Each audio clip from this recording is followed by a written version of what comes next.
Hello YouTube, this is day 4 of my Nobel Prize themed video week for Science Week here on A Scientist Reads, and I am Amanda again. So I want to get straight into this category because it's not actually scheduled for today. So there is no announced date for the Nobel Prize in Literature, and after doing some research to see which ones I have read and which authors I have read, because it's not a book that receives this award, I was appalled.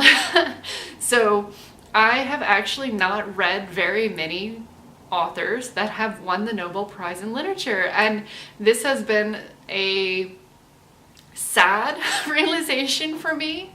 I have read 2 recently and a few others through the years, but they're so far from now and I don't really remember very much about them. They didn't obviously leave that big of an impact, so I do really like the ones that I read recently as part of Diversathon, and I would like to recommend those. So I want to get straight into this with a recently finished book, which is Cancer Ward. I think anyone who has been watching my channel will realize that I have been, this was on my TBR not very long ago, and it will be in my wrap-up later this month, and I really enjoyed it. I like the writing, I liked the concept, and it also deals with what it's like to be diagnosed with a terminal illness. So I'm going to read you a little bit from the back of this novel. This book examines the relationships among a group of people in the cancer ward of a provincial Soviet hospital in 1955, 2 years after Stalin's death. While the experiences of the central character closely reflect the author's own, who became a patient in a cancer ward in the mid-1950s on his release from a labor camp and later recovered, the patients as a group represented a remarkable cross-section of Russian characters and attitudes, both under normal circumstances and then re-examined at the 11th hour of illness. I enjoyed this, and it is quite hefty. This is a pretty big read, but I do recommend it, and I think you'll enjoy it too.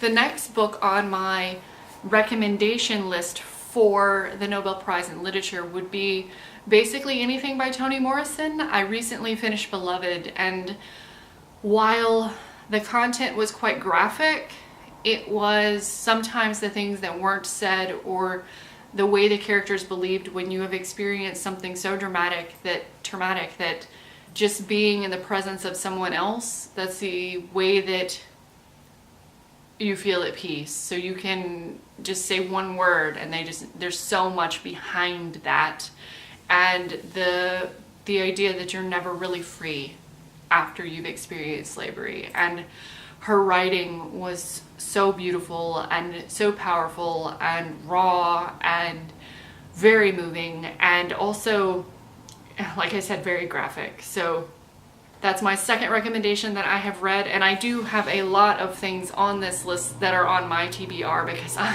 am very sad that I have not read very many. So you'll have to forgive me. I'm hoping that I'm going to pronounce everything in this last recommendation correctly, but that is A Day in the Life of Ivan Denisovich. I'm unsure how to say that, but it sounds like an excellent book. It is considered a Soviet classic, evidently, and it is the story of a labor camp inmate, and it graphically describes his struggle to maintain his dignity in the face of communist oppression, an unforgettable portrait of the entire world of Stalin's forced work camps.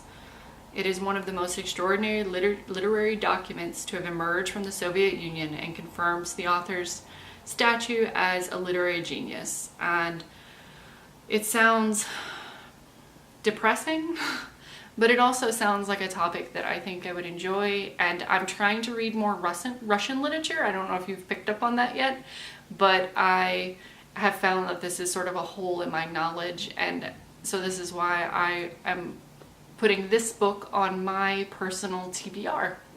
Though there is no official announcement at this point for when the Nobel Prize in Literature is going to be announced. I will try to update the box below so that you have that information when that is finally made available. We only have one category left, so I am looking forward to the Nobel Peace Prize next. I will see you tomorrow, though I think the announcement is actually on Saturday. We're keeping with the everyday schedule. I'm going to go straight into the book recommendations.